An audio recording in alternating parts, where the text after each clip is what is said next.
Valid FVG और invalid FVG identify करना बहुत ही ज़रूरी है।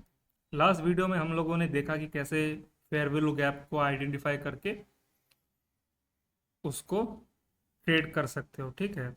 लेकिन हर एक फेयर वैल्यू गैप को हम लोग ट्रेड नहीं कर सकते, इसीलिए हम लोग को जानना ये बहुत ही ज़रूरी है कि कौन सा वैलिड है ट्रेड करने के लिए।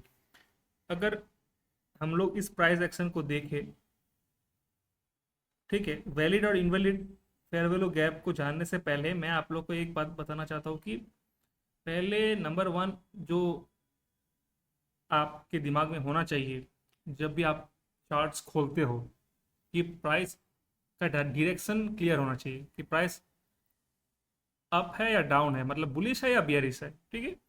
ये क्लियर होना चाहिए, ये पहला चीज़ है, ठीक है। ये बहुत ही इंपॉर्टेंट चीज़ है जो आपको वैलिड और इनवैलिड एवरेज आइडेंटिफाई करने में मदद करेगा, ठीक है। मान लेते हैं कि प्राइस एक अप ट्रेंड में चल रहा है, ठीक है। यहाँ से अगर यहाँ तक देखो कि एक शॉर्ट अप ट्रेंड में चल रहा है, ठीक है। एक छोटे टाइम फ्रेम में एक छोटा सा अप ट्रेंड यहाँ पे चल रहा है, ठीक है। तब हम लोग क्या करेंगे, अगर प्राइस अप ट्रेंड में है तो हम लोग क्या करेंगे कि जो बुलिश एफवीजी है, ठीक है, जो मतलब बुलिश एफवीजी जैसे कि यहाँ पे, ठीक है, यहाँ पे जो बुलिश एवरेज है उसको हम लोग इंपॉर्टेंस देंगे, ठीक है। उसको हम लोग ट्रेड करने के लिए सोचेंगे उसमें, ठीक है, उसको एनालाइज करेंगे। लेकिन जो भी बियरिश एवरेज है, ठीक है, उसको हम लोग ट्रेड नहीं करेंगे।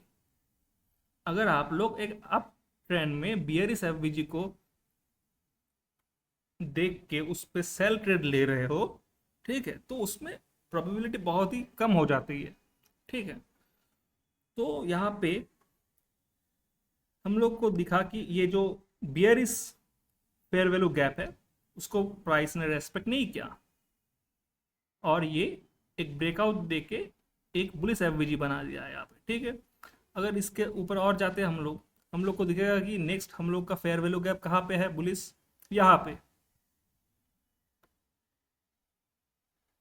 ठीक है।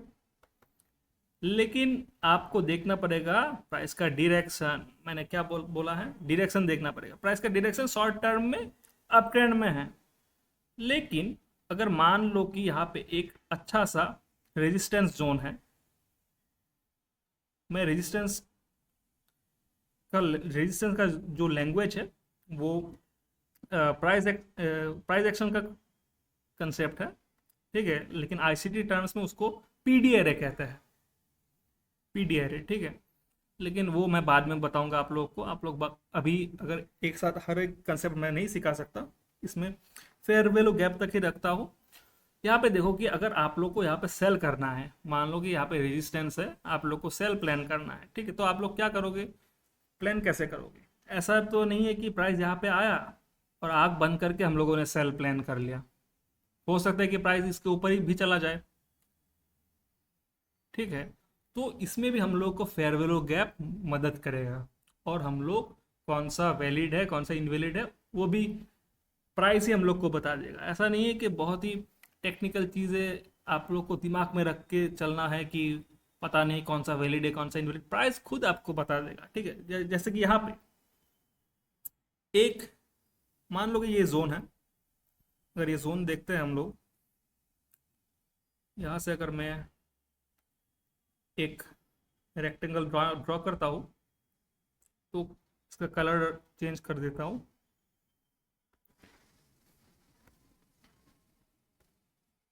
ठीक है। तो मान लो कि यहाँ पे आप लोग सेल के बारे में सोच रहे हो क्योंकि ये एक रेजिस्टेंस जोन में है। तो क्या करोगे, पहला जो आपका कंफर्मेशन होगा जो एवरेज पर बेस्ड है कि देखो यहाँ पे एक एवरेज बना, प्राइस ने इसको टैप किया, फिर प्राइस ने एक और एवरेज बनाया। यहाँ पे देखो, यहाँ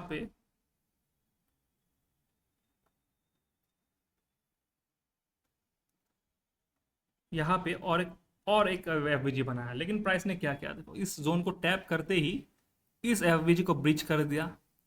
ये जो शॉर्ट टर्म लो था उसके ऊपर जो एवरेज बना था वो भी ब्रीच हो गया है, ठीक है, इस कैंडल ने इस एफवीजी को ब्रीच किया और इस कैंडल ने पूरा ये जो शॉर्ट टर्म लो है उसको ही ब्रीच कर दिया। तो इसका मतलब ये है कि आप लोग सेल का प्लानिंग कर सकते हो, सेल की ट्रेड की प्लानिंग कर सकते हो, ठीक है।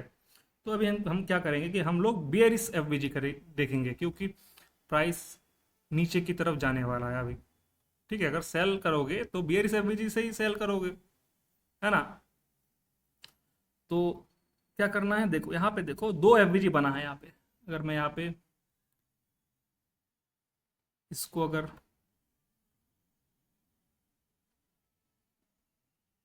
लेता हूँ, एक एफवीजी यहाँ पर और एक एफवीजी यहाँ पर, ठीक है।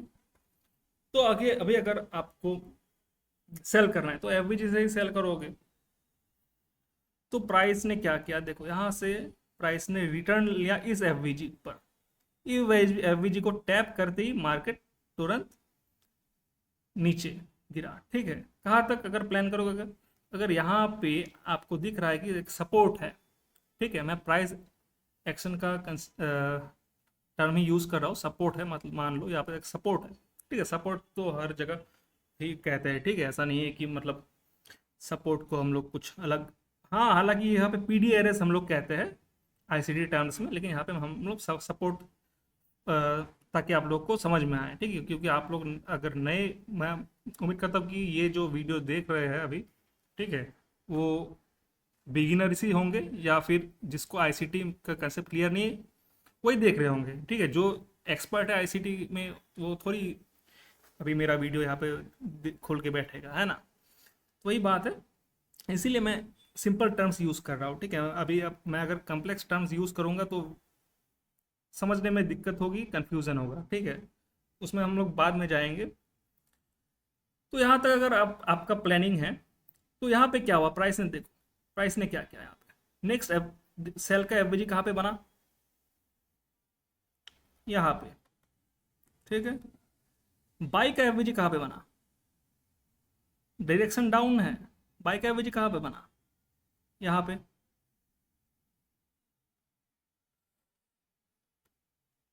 यहाँ पे, ठीक है। बाई का एवरेज यहाँ पे बना। और हम लोग क्या करते हैं, बाई का एवरेज देखो, बाई का एवरेज यहाँ पे प्राइस ने रेस्पेक्ट नहीं दिया, ठीक है। ऐसा नहीं है कि बाई का एवरेज लेके प्राइस ऊपर चला गया, नहीं। प्राइस ने क्या किया, ये जो बियरिश एवरेज है उसको रेस्पेक्ट करते हुए प्राइस नीचे आया इस जोन तक, ये जो सपोर्ट का जोन है इस जोन तक आया। फिर क्या हुआ, प्राइस ने फिर क्या किया, प्राइस ने देखो यहाँ पे देखो, मैं जो समझा रहा था वो रिपीट हो रहा है, ठीक है। ऐसा नहीं है कि मतलब ये वर्क नहीं करता, ठीक है। आप लोग चार्ट खोल के देखना और बताना मुझे, ठीक है, कि ये होता है कि नहीं मार्केट में। आपको हर दिन देखने को मिलेगा ऐसा, ठीक है। ये एक रियल कंसेप्ट है, रियल मार्केट में, और मैं ओरिजिनल जो मार्केट, मेन मार्केट का चार्ट लेके मैं आप लोग को समझा रहा हूँ। ऐसा नहीं कि मैं कोई भी प्रेजेंटेशन या पावर पॉइंट बना के, कैंडल्स बना के मैं आप लोग को दिखा रहा हूँ। रियल चार्ट्स में ये देखो, ऑड यूएसडी का चार्ट है, ठीक है। तो यहाँ पे क्या हुआ, ये जो बियरिश फेयर वैल्यू गैप है, ठीक है, बियरिश फेयर वैल्यू गैप है, उसको प्राइस ने ब्रीच कर दिया, ठीक है। तो ये बताता है कि यहाँ पे जो बियरिश प्रेशर है वो कम हो रहा है और बुलिश प्रेशर आ रहा है, ठीक है। तो इसका मतलब यही है कि ये जो एवरेज है वो अभी इनवैलिड हो चुका है, ओके। सो हम लोग को अभी अगर ट्रेड प्लान करेंगे तो हम लोग जो बियरिश एवरेज है उसको हम लोग ट्रेड नहीं करेंगे, क्यों, क्योंकि प्राइस यहाँ पे सपोर्ट पे आ चुका है और प्राइस अभी ऊपर जाने वाला है, ठीक है। वही बात है, अभी यहाँ पे देखो क्या, अभी यहाँ पे एक एवरेज यहाँ पे है, ठीक है, और ऊपर में अभी एवरेज यहाँ पे एक है, ठीक है। तो प्राइस ने क्या किया, देखो बुलिश एवरेज यहाँ से, ये एवरेज है, प्राइस ने इस एवरेज को टैप किया, इसके नीचे बॉडी भी क्लोज नहीं किया, ठीक है, और प्राइस ने एक अप मूवमेंट दिखाया, ठीक है। तो अभी आप लोग समझ गए होंगे कि कैसे वैलिड और इनवैलिड एवरेज को ध्यान में रख के ट्रेड कर सकते हैं। और भी एक चीज़ है कि higher time frame to lower time frame. मान लो कि एक एफवीजी है, अ, मान लो कि एक एफवीजी है 1 आवर में, ठीक है, 1 आवर में अगर एक एफवीजी है, और अगर आप लोग लोअर टाइम फ्रेम में जाते हो आपको दिखता है कि 15 मिनट्स में भी एफवीजी है, तो वो एफवीजी अगर डायरेक्शन के साथ भी मैच हो रहा है, मान लो कि प्राइस अप मूव दे रहा है और बुलिश एफवीजी है, ठीक है, मल्टी टाइम फ्रेम में, तो वो एक बहुत ही अच्छा वैलिड एफवीजी बनेगा, ठीक है। और भी यहाँ पे कंसेप्ट है एफवीजी के लिए, जैसे कि लिक्विडिटी हो गया, मार्केट स्ट्रक्चर, ठीक है, मैं तो आप लोग को अभी डायरेक्शन समझाया नहीं अच्छे से, ठीक है। मार्केट डायरेक्शन एक बड़ा कंसेप्ट है, ठीक है, उसको जानना बहुत ही ज़रूरी है ताकि प्राइस को आप लोग अच्छे से रीड कर पाओ, ठीक है। नहीं तो कन्फ्यूज़न रहता है कि प्राइस बुलिश है या फिर बियरिश है, क्योंकि मार्केट्स में हमेशा ऐसा नहीं है कि प्राइस ऊपर की तरफ ही जा रहा हो, ठीक है। मार्केट ऐसा नहीं होता, साइड वेज होता है मार्केट, कभी बुलिश है बियरिश है, तो कन्फ्यूज़न रहता है। इसीलिए हम लोग को मार्केट स्ट्रक्चर भी अच्छे से करना है, ठीक है, मैं अगले वीडियो में करूँगा वो। अभी मेरा नेक्स्ट फोकस रहेगा, इसका नेक्स्ट जो वीडियो मैं लाने वाला हूँ वो रहेगा लिक्विडिटी पर, ठीक है। लिक्विडिटी को एफवीजी के साथ कैसे ऐड करके हम लोग एक अच्छे से अच्छा ट्रेड ले सकते हैं, ठीक है। तो इस वीडियो में इतना तक ही, नेक्स्ट वीडियो में मिलते हैं गाइस।